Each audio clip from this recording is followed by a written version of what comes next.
Guys welcome my YouTube channel. हमने exercise 11.1 के 3 क्वेश्चनों को बहुत अच्छे तरीके से कंप्लीट कर लिया। आज की इस वीडियो में हम क्वेश्चन नंबर 4 को कवर करेंगे। देखो क्वेश्चन नंबर 4 को भी मैं बहुत ही अच्छे तरीके से आपको समझाऊंगा। जिन बच्चों ने अभी तक चैनल को सब्सक्राइब नहीं किया है, चैनल को ज़्यादा से ज़्यादा सब्सक्राइब कर ले। चैनल पर आपको कंप्लीट 10th का मैथ मिलेगा। और देखो एक एक क्वेश्चन को हम बहुत अच्छे तरीके से सॉल्व करते हैं। क्वेश्चन नंबर 4 को भी बहुत अच्छे तरीके से सॉल्व करेंगे। इस क्वेश्चन में हमें डायग्राम भी खुद से बनाना है, तो अच्छे से इस क्वेश्चन को समझना। क्या बोला गया है? A code of a circle of radius 10 centimetre. सबसे पहले तो ये समझना, एक सर्कल है, सर्कल की रेडियस जो है वो 10 सेंटीमीटर है। दोबारा से पढ़ता हूँ, code of a circle of radius 10 centimetre subtends. अब सबटेंड का क्या मतलब है? सबटेंड का मतलब है यानी कि किसी पॉइंट पर एंगल बनाना। यानी कि जो कोड है हमारी, ये जो है किसी पॉइंट पर एंगल बनाएगी। अब किस पर एंगल बनाएगी? आगे पढ़ता हूँ, और राइट एंगल। और राइट एंगल बनाएगी यानी कि 90 डिग्री का एंगल बनाएगी एट द सेंटर पर। क्या मतलब हुआ इसका? सबटेंड और right angle at the centre, यानी कि कोड जो है सेंटर पर राइट एंगल यानी कि 90 डिग्री का एंगल सबटेंड करेगी, यानी कि 90 डिग्री का एंगल बनाएगी। तो देखो फाइंड क्या करना है वो तो बाद में देखता हूँ, पहले इसका सोल्यूशन स्टार्ट करता हूँ। डायग्राम हमें खुद से बनाना है, मैंने बता दिया। तो सबसे पहले मैं जो एक सर्कल ही बना लूँगा। ये मैंने एक सर्कल बना लिया, और मैं जो यहाँ पर एक कोड बना लूँगा। कोड सर्कल की एक कोड है, तो कोड बना लूँगा। अब कोड यहाँ पर इस तरीके से भी बना सकते हो, इस तरीके से भी बना सकता हूँ, इस तरीके से भी बना सकता हूँ, किसी भी तरीके से कोड बना लूँगा। मैं इस तरीके से बना लूँगा, मेरा एक राइट एंगल बन जाएगा प्रॉपर वाइज। ये जो है इसका एक सेंटर हो जाएगा। देखो सेंटर को मैं ओ रखता हूँ, और इसका कोड का मैं नाम रख देता हूँ ए बी। कोड को मैं क्या नाम दे देता हूँ? A B. अब ये जो कोड जो है, देखो ये जो कोड है, ये जो है सेंटर पर राइट एंगल सबटेंड करेगी, यानी कि 90 डिग्री का एंगल बनाएगी। तो इस तरीके से ये जो कोड के एंड पॉइंट है, हम जो है इसको इस तरीके से सेंटर पर मिला देंगे। सेंटर है हमारा ये रहा वो पॉइंट, तो ये मैंने मिला दिया। अब ये क्या लिखा हुआ है? देखो कोड जो है सेंटर पर राइट एंगल यानी कि 90 डिग्री का एंगल सबटेंड करेगी, यानी कि 90 डिग्री का एंगल बनाएगी। तो यहाँ पर सेंटर पर जो ये एंगल बनेगा, ये जो होगा हमारा 90 डिग्री का होगा। देखो क्वेश्चन को अच्छे से समझना है, और फिर डायग्राम खुद से बनाना है। मेन चीज़ डायग्राम बनाना है, उसके बाद तो क्वेश्चन ईजिली हो जाएगा। अब देखो हमें क्या फाइंड करना है? Find the area of the corresponding minor segment. Minor segment का एरिया हमें फाइंड आउट करना है। और मेजर सेक्टर, यहाँ पर लिखा हुआ है सेक्टर, ध्यान से पढ़ना है। देखो मेजर सेक्टर का हमें एरिया फाइंड आउट करना है। अब माइनर सेगमेंट कौन सा है? सबसे पहले तो यही बता देता हूँ। माइनर सेगमेंट देखो, वैसे तो मैंने इंट्रोडक्शन वाली वीडियो में बता दिया था। जिन्होंने इंट्रोडक्शन वाली वीडियो देखी होगी वो इजीली समझ लेंगे। यानी कि माइनर सेगमेंट हमारा ये वाला है, इसका एरिया में फाइंड आउट करना है। तो किस तरीके से करता हूँ? फॉर्मूला मैंने इंट्रोडक्शन वाली वीडियो में बताया था। फॉर्मूला क्या होता है? देखो पहले फर्स्ट वाले पार्ट को करता हूँ। फॉर्मूला होता है हमारा एरिया, पूरा यहाँ पर एरिया लिख लेना, area of minor segment. Minor segment का हमें जो है एरिया फाइंड आउट करना है, यानी कि छोटे से हिस्से का। तो किस तरीके से फाइंड आउट करूँगा? देखो एरिया, यहाँ पर पूरा एरिया लिख लेना, फिर से मेरे पेज पर जगह कम है। Area of minor sector, formula होता है एरिया ऑफ माइनर सेक्टर। अब देखो माइनर सेक्टर और माइनर सेगमेंट भी मैंने इंट्रोडक्शन वाली वीडियो में बता दिया था। एरिया ऑफ माइनर सेक्टर में से हम जो है माइनस कर देंगे area of triangle O A B. अब माइनर सेक्टर एक बार दोबारा से बता देता हूँ हमारा कौन सा है। माइनर सेक्टर हमारा ये सारा हिस्सा है, अलग से बना करके इस तरीके से दिखा देता हूँ।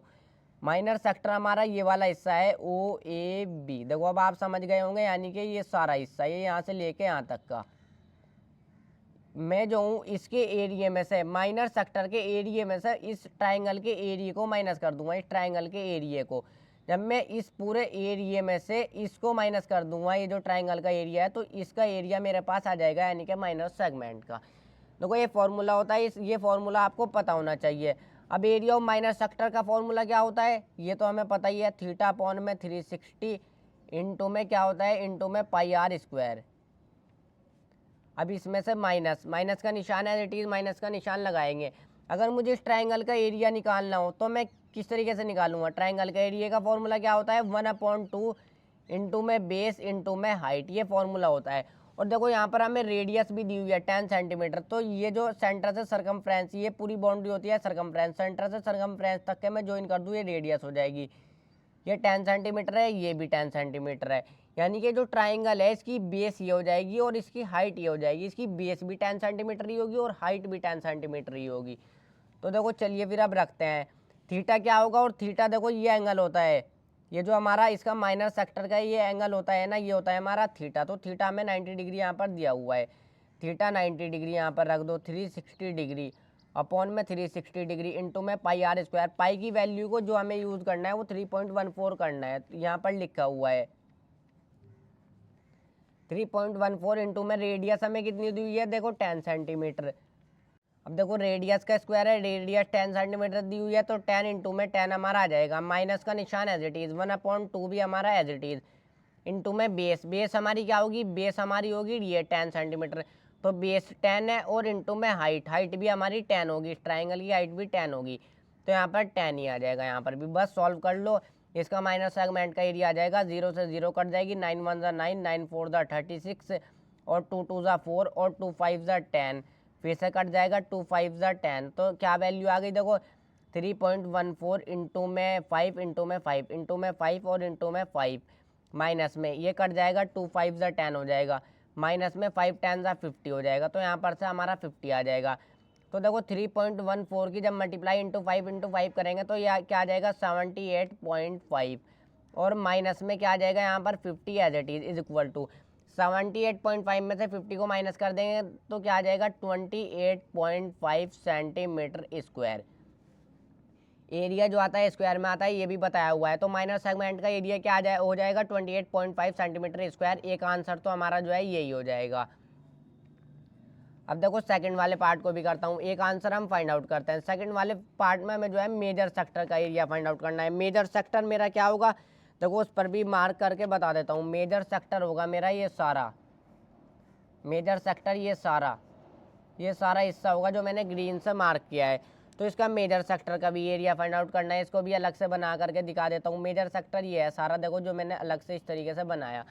इसका एरिया किस तरीके से फाइंड आउट करता हूँ, जिस तरीके से हम माइनर सेक्टर एक का एरिया फाइंड आउट करते हैं ना जब, तो हमें थीटा चाहिए होता है, यानी कि ये वाला एंगल चाहिए होता है। इसी तरीके से जब मेजर सेक्टर का एरिया फाइंड आउट करूँगा तो मुझे ये वाला एंगल चाहिए होगा, ये वाला एंगल किस तरीके से आएगा, हम जो है देखो ये कंप्लीट होता है 360 में से मैं ये वाला थीटा को हटा दूंगा तो ये वाला एंगल आ जाएगा। वैसे भी ये मैंने इंट्रोडक्शन वाली वीडियो में बता दिया था। तो एरिया फाइंड आउट करूंगा, एरिया ऑफ मेजर सेक्टर, बस फॉर्मूला है और कुछ भी नहीं है। फॉर्मूला क्या होता है 360 डिग्री माइनस में थीटा, ये फॉर्मूला भी मैंने इंट्रोडक्शन वाली वीडियो में बताया था, अपॉन में 360 और इंटू में पाई आर स्क्वायर, ये हमारा फॉर्मूला होता है। मैंने बता दिया ये वाला एंगल चाहिए होता है इसके अंदर हमें, ये वाला। तो जब मैं 360 में से कंप्लीट में से थीटा, ये वाला एंगल क्या है मेरा थीटा है, इसको माइनस कर दूंगा तो ये वाला एंगल आ जाएगा 360 माइनस में थीटा अपॉन में 360 इंटू में पाई आर स्क्वायर, बस ये फॉर्मूला होता है। वैल्यू रखो और आराम से हमारा जो है मेजर सेक्टर का एरिया आ जाएगा 360 माइनस में थीटा क्या है हमारा, थीटा है हमारा 90 डिग्री, थीटा ये वाला एंगल होगा जो हमारा माइनर सेक्टर का एंगल होगा ना, माइनर सेक्टर हमारा ये वाला, ये जो माइनर सेक्टर का एंगल होगा ये होगा हमारा थीटा।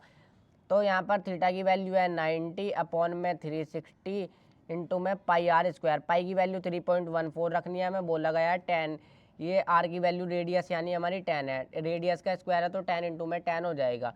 तो देखो 360 माइनस में 90 कितना हो जाएगा 270 अपॉन में 360, 0 से 0 कट जाएगी, चलो बाद में काटेंगे, पहले 3.14 रखता हूँ। 3.14 यहाँ पर सिर्फ ये एक डॉट है, गलती से 2 डॉट लगे हुए हैं, एक डॉट है, इंटू में 10 इंटू 10 हो जाएगा ये 100। तो ये 9 से कट जाएगा, 9 3 ज़ा 27 और 9 4 ज़ा 36, फिर ये 4 से कट जाएगा 100, 4 2 ज़ा 8, 2 इधर ये 20 बन जाएगा, और 4 5 ज़ा 20, 25 टाइम्स कट जाएगा। अब देखो क्या क्या वैल्यू मिल गई मुझे, यहाँ पर 3 मिला है, 3 इंटू में 3.14 मिला है, और इंटू में 25 मिला है। इन तीनों को आपस में जब मैं मल्टीप्लाई कर दूंगा तो 3 इंटू 3.14 इंटू में 25 तो मुझे मिल जाएगा 235.5 सेंटीमीटर स्क्वायर। यही जो है आंसर हो जाएगा, यही जो है इसका मेजर सेक्टर का हमारा जो है देखो एरिया हो जाएगा। मेन चीज़ मैंने बता दिया था इसके अंदर क्या था, डायग्राम, उसके बाद तो फॉर्मूला है, ईजिली निकाल लोगे। माइनर सेगमेंट पता होना चाहिए और मेजर सेक्टर पता होना चाहिए और उसका फॉर्मूला पता होना चाहिए। मेन चीज़ बस डायग्राम बनाना है, क्वेश्चन को अच्छे से समझो और डायग्राम बनाओ। देखो अब इसकी कोड इस तरीके से ही बना सकते थे, यहाँ पर भी इस तरीके से ये भी कोड बना सकते थे, तो भी ये कोड जो होगी ये सेंटर पर जो है राइट एंगल बनाएगी, यानी कि 90 डिग्री का एंगल बनाएगी। इस तरीके से ये जो एंगल बनेगा यहाँ पर ये 90 डिग्री का बनेगा। बिल्कुल वही सेम प्रोसेस है, इस तरीके से भी कोड किसी भी तरीके से बना सकते हो। वीडियो को लाइक और चैनल को सब्सक्राइब कर लें। नेक्स्ट वीडियो में नेक्स्ट क्वेश्चन को अच्छे से सॉल्व करेंगे।